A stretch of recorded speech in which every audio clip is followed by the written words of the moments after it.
नमस्कार, हेमंत तोसा Hemant TV channel से बताता हुआ 22 जनवरी 2024 को जिस तरीके से इन्होंने मुहूर्त निकाला है राम जन्मभूमि का, उस तरीके से मैं बताना चाहूँगा कि पहली बात तो ये है कि मंदिर अभी पूर्ण रूप से बना नहीं है और इन्होंने प्राण प्रतिष्ठा की बात कह दी है। देखिए, उद्घाटन अलग चीज़ होता है, प्राण प्रतिष्ठा अलग होती है। तो हमारा ये सवाल है कि प्राण प्रतिष्ठा उस चीज़ की जाती है जब कोई नया चीज़ बनती है, नई मूर्ति की स्थापना होती है। परंतु ऑलरेडी स्वयंभू खुद उत्पन्न हुए हैं वहाँ पर, स्वयंभू राम जी वहाँ पर उत्पन्न, अयोध्या में रामलला उत्पन्न हुए हैं और खुद वहाँ पर टेंट के नीचे राम जी वहाँ रहते थे और राम जी की पूजा विधि विधान से हो रही थी। तो आप ये बताइए, जो पहले से ही प्राण प्रतिष्ठित है उसका दोबारा प्राण प्रतिष्ठा कैसे हो सकती है? दूसरी चीज़ ये है कि Bharatiya Janata party, RSS, BJP हिंदुओं को और हम लोगों को आगे लेकर ये बात बोल रही है कि भाई अब एक मूर्ति आई है जो कि बहुत भारी भरकम है रामलला की, और वो मूर्ति की वो प्राण प्रतिष्ठा वहाँ कर रहे हैं। तो जो पुरानी मूर्ति है, जो प्राचीन काल से वहाँ पर है, उसको हटाया जाएगा और नई मूर्ति की प्राण प्रतिष्ठा होगी। तो इससे हिंदुओं को बहुत ठेस पहुँचेगी, क्योंकि जो भी बड़े और प्राचीन मंदिर होती है, जिसकी मूर्ति की जो शुरू से पूजा होती है, उस मूर्ति को वहाँ से हटाया नहीं जाता। शास्त्र में लिखा है उसको हटा के दूसरी मूर्ति की स्थापना नहीं हो सकती। हाँ, वो दूसरी जगह रख सकते हैं, तीसरी जगह रख सकते हैं, लेकिन उस जगह पर जहाँ पर राम जी का जन्म हुआ है, जहाँ पर पुरानी भगवान वहाँ पर विराजमान है, उस मूर्ति को वहाँ से नहीं हटाया जा सकता। इसीलिए वो जो नई मूर्ति लाए हैं उसको दूसरी जगह रख सकते हैं, लेकिन अभी तक वहाँ की जो कमेटी है, चंपत लाल जो चंपत है, उन्होंने अभी उस चीज़ को डिक्लेयर नहीं किया भारत की जनता के सामने और मूर्ति ला के रख दिया। तो ये गलत है, ये बहुत ही गलत बात है। अब मैं बताना चाहूँगा रामभद्राचार्य जी की।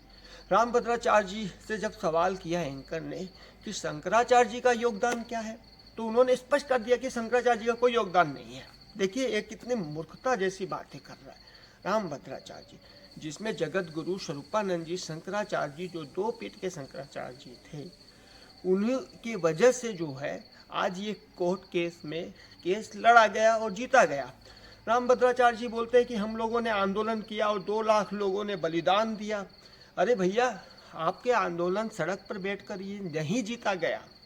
सड़क पर बैठकर आपने जीता क्या कोर्ट केस?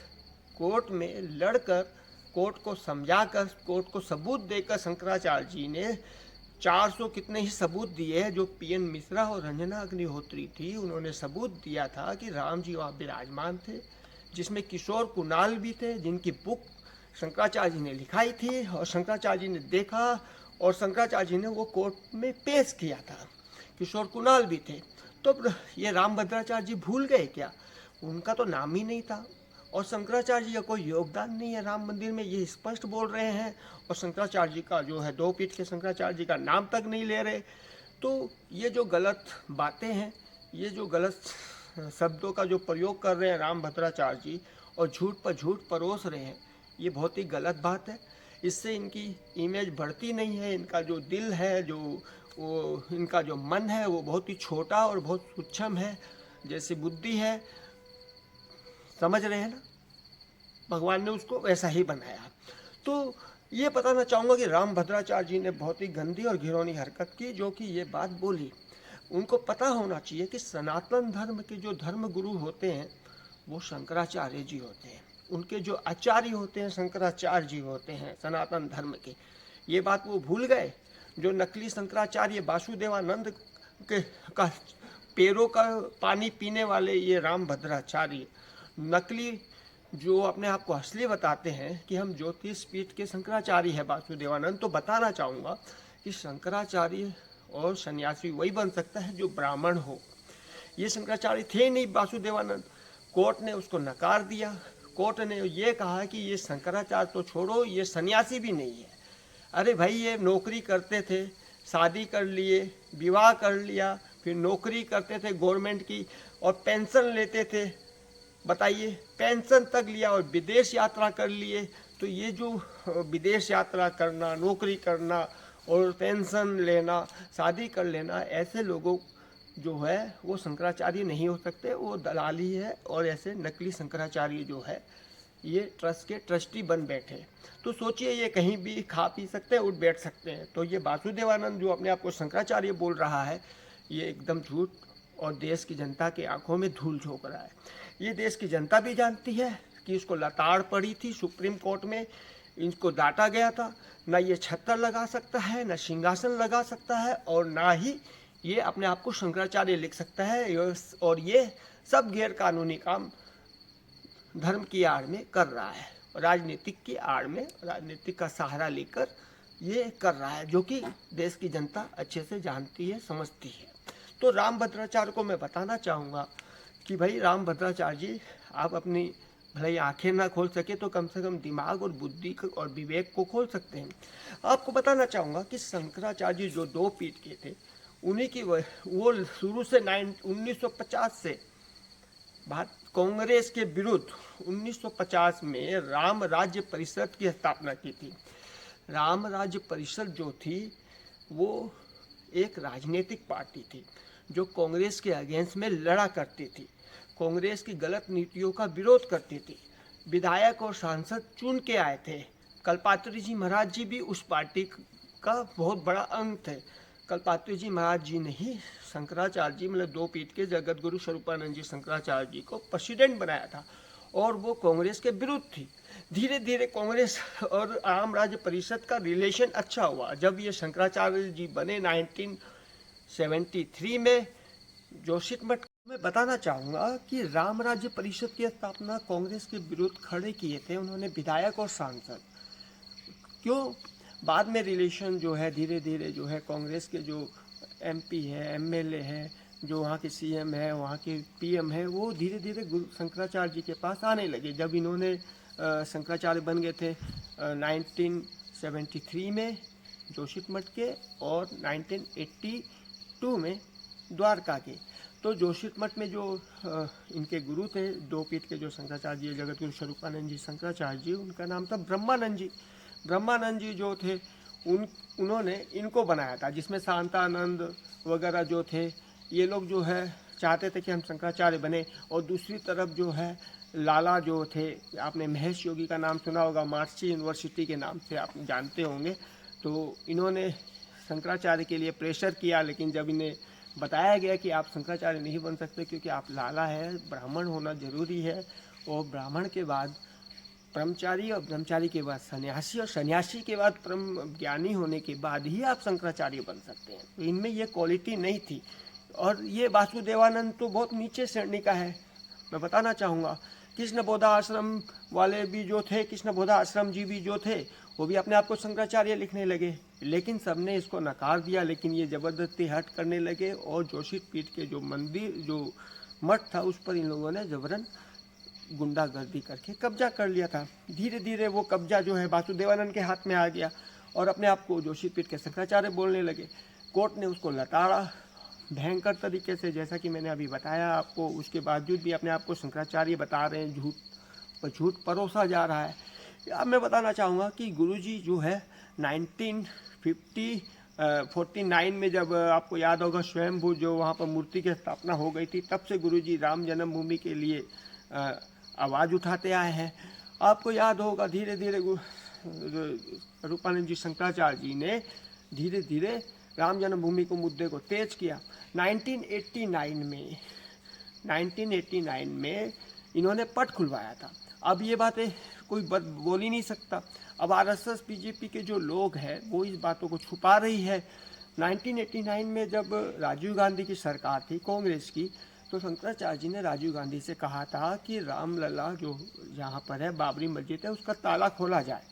तो राजीव गांधी ने बोला कि ये तो सुप्रीम कोर्ट से हो सकता है। तो उन्होंने सुप्रीम कोर्ट में जब गुहार लगाई तो सुप्रीम कोर्ट ने उसको पहले नट दिया था। तो शंकराचार्य जी को इतना गुस्सा आया कि राजीव गांधी पर प्रेशर किया कि इसको ताला खुलवाया जाए, नहीं तो बहुत ये हो जाएगा। तो राजीव गांधी के साथ रिलेशन अच्छा था, इंदिरा गांधी का रिलेशन भी शंकराचार्य जी के साथ अच्छा था।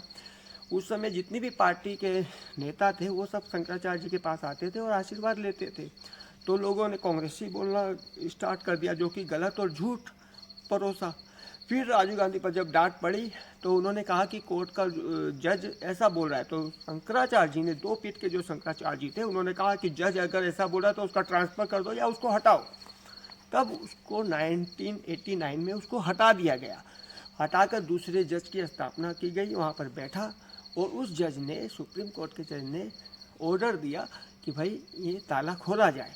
जब ताला खोला गया तो जब शंकराचार्य जी अंदर गए तो उन्होंने देखा वहाँ पर 64 खंबे थे जो, और उसके अंदर हिंदू देवी देवताओं के चिन्ह थे बहुत सारे, जैसे कलश है, शंख है, पद्म है, तीर धनुष है, इस तरह के जो हिंदू देवी देवताओं के मंदिर में होते हैं वैसे बहुत सारे चिन्ह थे। तब उस समय कैमरा नहीं था, सोशल मीडिया नहीं थी, अलाउ नहीं था कैमरा ले जाना, तो ये कैमरा था पर अलाउ नहीं था, तो ये बात रखी गई थी। तो गुरुजी जब बाहर निकले उन्होंने प्रेस कॉन्फ्रेंस की और बताया कि वहाँ पर हिंदू देवी देवताओं के चिन्ह है और वो मंदिर है। तो ये बातें जब लोगों को पता चली, आरएसएस और बीजेपी उसी समय इस मुद्दे को उठा चुके थे। आरएसएस 1963 में उसकी स्थापना हुई थी आरएसएस की, लेकिन बाद में ये मुद्दा जो है 1990 में उठने स्टार्ट हो गया। गुरुजी ने भयंकर आंदोलन किए। जब आंदोलन किया तो गुरुजी को चुनार जेल में बंद कर दिया गया, अरेस्ट कर लिया गया, नज़रबंद कर लिया गया। तो वहाँ पर गुरुजी ने अपने ब्रह्मचारी जगत मतलब ब्रह्मचारी जी जो है, ब्रह्मचारी सुबुद्धानंद जी को उन्होंने ज़बरदस्ती भेजा कि जाओ, आप जाओ और बाहर जाके ये बताओ कि इन्होंने अरेस्ट कर लिया। तो जब नज़रबंद किया तो वो भेष बदल कर, कपड़ा चेंज कर कर बाहर गए और बनारस में जाकर उन्होंने प्रेस कॉन्फ्रेंस की और बताया कि राम जन्मभूमि अयोध्या मंदिर में जब जा रहे थे शिलान्यास के लिए तो शंकराचार्य जी को अरेस्ट कर लिया गया उस समय। तो धीरे धीरे ये माहौल बनता गया और आरएसएस, बीजेपी, विश्व हिंदू परिषद ने भी इसमें योगदान रहा, उसका भी रहा, लेकिन सब शंकराचार्य जी की गाइडलाइन में चल रहे थे। तब गुरुजी ने ये मुद्दा उठाया। फिर बाद में उन्होंने धीरे धीरे 6 दिसंबर को इतनी बड़ी घटना हुई जिसकी वजह से कई लोग वहाँ पर कार सेवक मारे गए। शंकराचार्य जी के कई प्रतिनिधि और कई शिष्य वहाँ पहुँचे हुए थे, उनको भी चोट लगी। धीरे धीरे कोर्ट में केस किया गया। कोर्ट में पहले अमिताभ शुक्ला जी के पिताजी अमिताभ जी थे, बाद में कई ये आए, क्या बोलते हैं उसको, वकील आए, फिर पीएन मिश्रा और रंजना अग्निहोत्री आई जो कई साल तक कोर्ट में ये केस लड़ते रहे। तो आपको याद होगा कि 2010 में एक निर्णय आया था जिसके अंदर ये कोर्ट ने डिसाइड किया था, लखनऊ ब्रांच ने, कि जो विवादित जगह है, जो रामलला की जगह है जिसको बाबरी मस्जिद बोल रहे थे, शंकराचार्य जी ने सिद्ध कर दिया था कि वहाँ बाबर आया ही नहीं था, वो मस्जिद थी ही नहीं और मस्जिद में कभी नमाज पढ़ी नहीं गई। और कई तरह के सैकड़ों की संख्या में उन्होंने सबूत पेश किए थे कि ये राम जन्मभूमि है और यहाँ पर राम जी जन्म हुआ था, राम जी का, ये राम जी की भूमि है।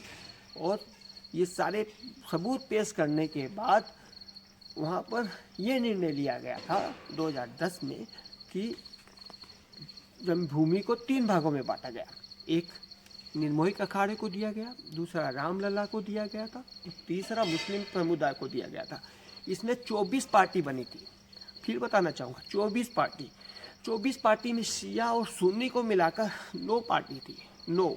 बाकी जितनी 15 पार्टी थी वो हिंदुओं की थी, जिसमें शंकराचार्य जी भी थे। शंकराचार्य जी की खुद की एक थी राम राज्य परिषद, नहीं क्या, रामालय ट्रस्ट। मैं फिर बताना चाहूँगा, रामालय ट्रस्ट का जब निर्माण किया था शंकराचार्य जी ने, तो यही निचलानंद जी जो पूरी के शंकराचार्य जी है, इन्होंने सिग्नेचर करने से मना कर दिया था। शंकराचार्य जी तो 2 पीठ के शंकराचार्य जी थे, उन्होंने, और भारती तीर्थ जी ने सिग्नेचर किया था, और 13 अखाड़ों ने सिग्नेचर किया था, और 5 इन्होंने किया था, क्या बोलते हैं, वैष्णव, उन्होंने, इन लोगों ने सिग्नेचर कर दिया था। पर निचलानंद जी को ये लगा कि भाई हमारा सारा क्रेडिट चला जाएगा, हमको क्रेडिट नहीं मिलेगा, हमको मान सम्मान नहीं मिलेगा, हम इसमें सिग्नेचर करेंगे तो हमको बेनिफिट क्या होगा। इस तरह का उन्होंने गणित लगाकर वहाँ पर सिग्नेचर नहीं करके उन्होंने हिंदुओं के साथ और देश की जनता के साथ पहले ही बदमाशी और गद्दारी की। जिसमें शंकराचार्य जी ने, गुरु जी ने बहुत बार समझाया उनको, लेकिन वो मानने को तैयार नहीं और वहाँ से वो चले गए। उन्होंने सिग्नेचर नहीं किया और अब वो झूठ बोल रहे हैं कि हमको 65 लाख रुपया जो है सिग्नेचर करने का दे रहे थे, लेकिन हमने उसको ठुकरा दिया और हम जो है अब बहुत बड़े ये बन गए 30 मार का। लेकिन मैं सच बता रहा हूँ, उल्टा तो उसमें खर्चा था। 65 लाख रुपया दे के सिग्नेचर क्यों करवाएंगे, क्यों उसको पैसा देंगे निचलानंद जी को। ये मन घड़त और झूठ पर झूठ परोस रहे हैं निचलानंद जी। अब तो ये जो झूठी बातें हैं ये सामने समझ में आती है। तो फिर 2010 में जब ये घटना हुई कि 3 भागों में जब बांटा गया था, तो मेरे ही फ़ोन से रंजना अग्निहोत्री जो एडवोकेट थी उनको फ़ोन किया गया और बोला गया था कि ये जो देश के अंदर उस समय खुशियाँ मनाई जा रही थी, मंदिरों में घंटा और दीपक और प्रसाद बांटा जा रहा था, हिंदू खुश मना रहे थे, निर्मोही अखाड़ा भी खुश होकर बड़े उत्साह के साथ वो कर रहे थे कि भाई अब एक तरह का समाधान हो गया कोर्ट में। और मुस्लिम समुदाय भी खुश हो गया था कि चलो साला नहीं भाग, जो चीज़ उसकी थी नहीं, जितना मिल गया उसमें वो खुश हो गए थे। तब शंकराचार्य जी ने ही कहा था कि ना मुस्लिम समुदाय को रत्ती भर ज़मीन मिलेगी और ना निर्मोही अखाड़े को रत्ती भर ज़मीन मिलेगी। ये जितनी भी ज़मीन है राम जन्मभूमि की, ये राम लला को ही मिलेगी और मुस्लिम समुदाय को एक रत्ती भर भी ज़मीन, अंगूठा भर भी ज़मीन नहीं मिलेगी, ना इसको मिलेगी। ये बात रंजना दीदी को बोला गया, रंजने अग्निहोत्री को, तो उन्होंने, और पीएन मिश्रा को, तो वो वहाँ पर सुप्रीम कोर्ट में जाकर, दिल्ली में जाकर रातों रात सेकेंड डे याचिका लगाई कि नहीं, हम इस निर्णय को नहीं मानते हैं, इस निर्णय के ऊपर एक निर्णय हो रहा है, हमें पूरी ज़मीन चाहिए। तब सुप्रीम कोर्ट ने फिर से फाइल खोली, फिर कोर्ट केस चलता गया। फिर बाद में जब हिंदुओं के पक्ष में ये आई तो भारतीय जनता पार्टी की सरकार बन चुकी थी, नरेंद्र मोदी जी आ चुके थे, लेकिन कोर्ट ने फैसला दिया था। अब रामभद्राचार्य जी बोलते हैं कि शंकराचार्य जी कौन सा आंदोलन किए। अरे भैया, आपने कौन सा आंदोलन किया? क्या आंदोलन सड़क पर बैठकर ही ये आंदोलन जीते हैं क्या आपने केस? आप तो कोर्ट से जीते हैं केस, कोर्ट ने निर्णय लिया है। सड़क पर बैठकर कौन सा आपने ये केस जीता? अब बताइए। तो रामभद्राचार्य जी की बात जो है वो खुद ही अपनी बातों में फंस जाते हैं और झूठ पर झूठ जो परोसते हैं, एक झूठ छुपाने के लिए उन्हें 100 झूठ बोलना पड़ता है रामभद्राचार्य जी को। तो वही खेला जो है रामभद्राचार्य जी कर रहे हैं, चंपत लाल कर रहा है। और ये इन झूठ के जो बादशाह है, जो फैक्ट्री चलाने वाले हैं, उसका नाम है वासुदेवानंद, जो कि ट्रस्ट का ट्रस्टी बन बैठा है। ये झूठ की फैक्ट्री है। ये खुद जानते हैं कि ये शंकराचार्य नहीं है, फर्जी है। और जोशीमठ मठ पर जो कब्जा करके रखा है ज़बरदस्ती, इनकी बातें अगर उखाड़ना स्टार्ट करूँगा तो ये क्रिमिनल लोग हैं, जेल के सलाखों के पीछे पाए जाएंगे ऐसे क्रिमिनल आदमी, क्योंकि इन्होंने जो हरकत की है, इनके जो गुरुओं ने हरकत की है, वो बहुत ही गंदी और घिनौनी हरकत की है। तो अगर ये बातें उठेगी तो ये खुद अपने आप में शर्मसार हो जाएंगे। तो ये चीज़ें आज शंकराचार्य जी का नाम, मैं एक प्रोग्राम में गया था कल की बता रहा हूँ मैं, वहाँ पर पूरा बाबर का इतिहास बताया गया, कैसे कैसे मंदिर को तोड़ा गया, राम मंदिर को, और कब कब तोड़ा गया, 1915 से लेके 500 साल पहले से। तो लेकिन जब ये लास्ट मूवमेंट पर जब आए 1990, 1950 में, 1949 से लेके 2024 तक, तो उन्होंने शंकराचार्य जी का नाम नहीं लिया था। तो वो भाई बीजेपी और आरएसएस का प्रोग्राम था जिन्होंने शंकराचार्य जी का नाम नहीं लिया। आज मैं उनको क्लियर करना चाहूँगा कि शंकराचार्य जी जो होते हैं वो कोई राजनीतिक दल के नेता नहीं होते। अगर शंकराचार्य जी कांग्रेसी आप बोलते हैं तो बताइए मुझे कि शंकराचार्य जी को कौन सा सीएम बनना था, कौन सा पीएम बनना था, कौन सा एमपी एमएलए विधायक या सांसद बनना था, कौन सा राज्यसभा से सांसद में जाना था? भाई ये बताइए मुझे, नहीं जाना था। तो इससे ये सिद्ध होता है कि शंकराचार्य जी जो होते हैं वो राष्ट्र के लिए, धर्म के लिए और शास्त्र की बातें करते हैं, राजनीतिक बातें नहीं करते। और दूसरी, जो राजनेता होते हैं उनका कर्तव्य ये होता है कि राष्ट्र की सेवा, देश की सेवा और समाज की सेवा करें और राष्ट्र पर कोई आपत्ति ना आए और राष्ट्र के जो लोग हैं वो उन्नति की शिखर तक जाएं। यहाँ की व्यवस्था जो होती है वो अधिकार होता है राजनेताओं का। और धर्माचार्य का जो कार्य होता है वो धर्म की रक्षा करे, धर्म के विषय में समझाए, शास्त्र के विषय में समझाए और शास्त्र की नीति के विषय में समझाए। धर्माचार्य का ये कार्य होता है। अब राजनेता ही धर्माचार्य बनने लगेंगे और धर्माचार्य की बात करेंगे तो ये कैसे होगा? आपको मैं एक चीज़ बताता हूँ। जब राजयोग था, जब राजा रजवाड़ों का योग था, तो उस समय भी धर्म गुरु हुआ करते थे। आपको जानकारी होना चाहिए, धर्म गुरु हर बार जो है धर्म की बात और शास्त्र की बात किया करते थे, और धर्म गुरु ही राजा को समझाया करते थे कि धर्म नीति ये है, धर्म नीति से चला करो। उस समय धर्म गुरु हर राज्य का एक धर्म गुरु हुआ करता था। आप देखिए इतिहास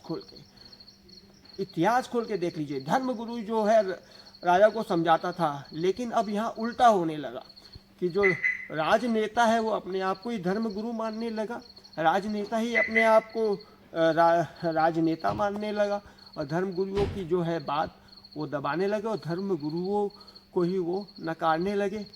और सनातन धर्म के जो सर्वश्रेष्ठ होते हैं वो शंकराचार्य जी होते हैं, और आज भी चारों पीठ के 4 शंकराचार्य हैं जो आपके सामने मौजूद हैं, जो अपने धर्म की बात करते हैं, शास्त्र की बात करते हैं, और समाज को एक उन्नति के शिखर तक ले जाते हैं।